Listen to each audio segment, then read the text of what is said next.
عسلامة، إن شاء الله يا ربي الناس الكل تكون بخير وفي صحة جيدة. اليوم جبت لكم طبق تونسي شعبي نحطوا فيه مكوناته زوز كيسان حمص منفخين كان عندكم قبل بليلة وإلا في الكونجيلاتور ميسالش.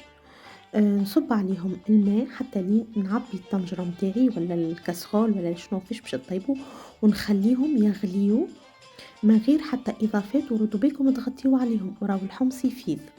ومن بعد ما ياخدوا غلوة باهية نحاول نطحن كعبات الحمص متاعي على الشكل هذا مش الكل، شوية شوية نخليهم يعني شوية مطحون وشوية كعبات مكمولين باش الحمص يسيب المذاق متاعو وهكا البن متاعو في الماء ريتوهم كعبة مطحونة كعبة بكعبة وكعبة لا.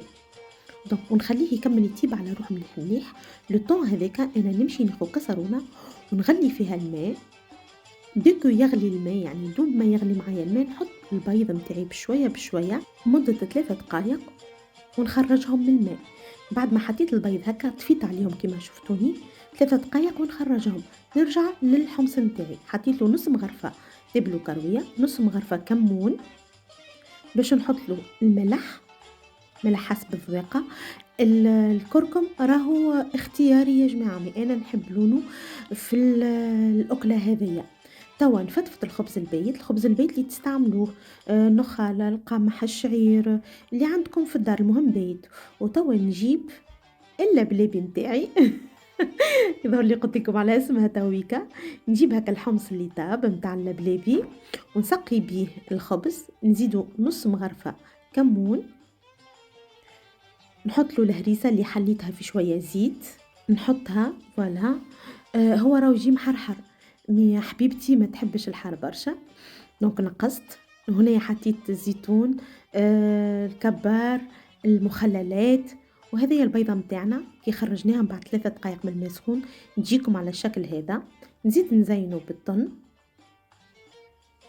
ونحط له تويكا زيت زيتونة فوالا كمية باهية بيان سور حسب الرغبة. وتوا جات مرحلة تخليط المكونات اللي التوانسة الكل باش يفهموني لهنا على احساس المتعة اللي نحسوه كي نبداو نخلطوا في صحفة اللبلابي. هذه أكلة شتوية يحبوها التوانسة الكل. فوالا زدت زينته بشوية طن على الشكل هذا. نكمل نحط له الهريسة اللي بقات عندي مع الزيت اللي صبيته فيها باش تزيد تبنلني. البيضة الثانية راهو كي تحطوها 3 دقائق في الماء وتخرجوها تتحصلوا عليها هكا كما قاعدين تشوفوا فيها توا. وشوفوا لي هكا الزين نتاع صحيفة اللبلابي.